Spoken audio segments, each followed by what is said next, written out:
I was told to never go into an abandoned mental hospital, because if you do, you'll never come out. Being the curious type, I didn't listen, and now I gotta tell you this. It is one of the scariest places that I have ever traveled.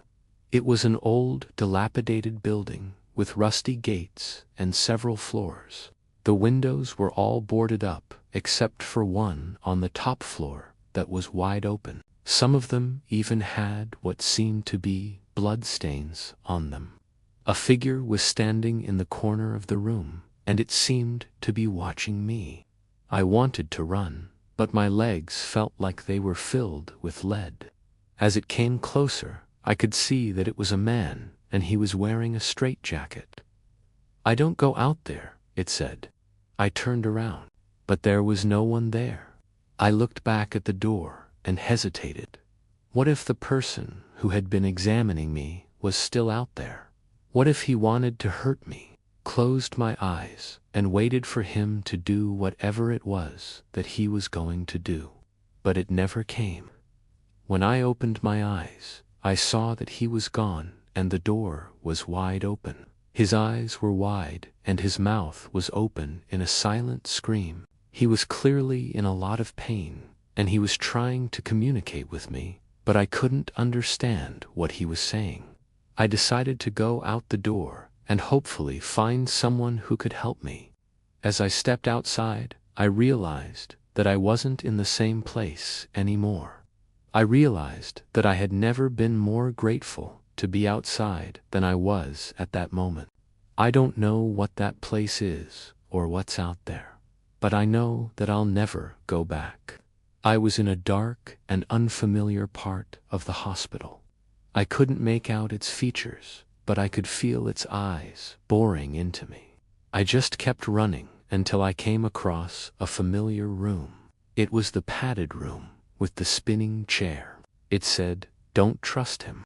I didn't know who him referred to, but I knew that I didn't want to find out. I turned and ran, but this time I was running from something. I didn't dare look back to see what was chasing me. I remember thinking how strange it was that the chair had been spinning on its own. But now I realized that it had been trying to warn me. I tried to scream, but no sound came out. I don't know if it was the shock or the fear, but I couldn't move. I continued walking until I came across a room with padded walls and a table in the middle. There were also a few chairs around the table, and one of them was spinning on its own. I stopped for a moment to watch it spin, but then it suddenly stopped. As soon as I opened the door, a gust of wind slammed it shut behind me. I tried to open it back up, but it wouldn't budge. I was trapped inside. I couldn't see inside, but I could hear screams in the distance. Voices that sounded like they were in pain, and some other unexplainable noises. It sounded horrible. Curiosity got the best of me, and I went inside. As I started to walk down the hallway, I noticed that there were a lot of gurneys with restraints attached to them.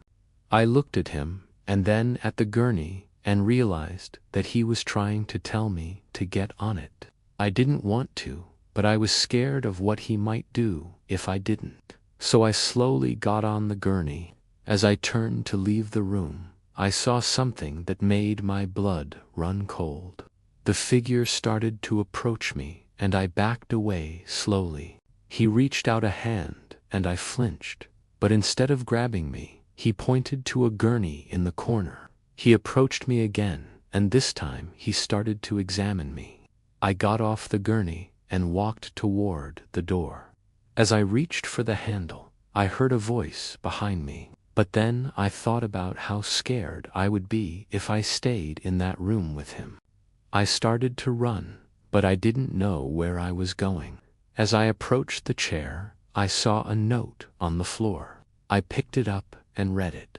I ran and ran until I finally found the exit. As I stumbled out into the sunlight,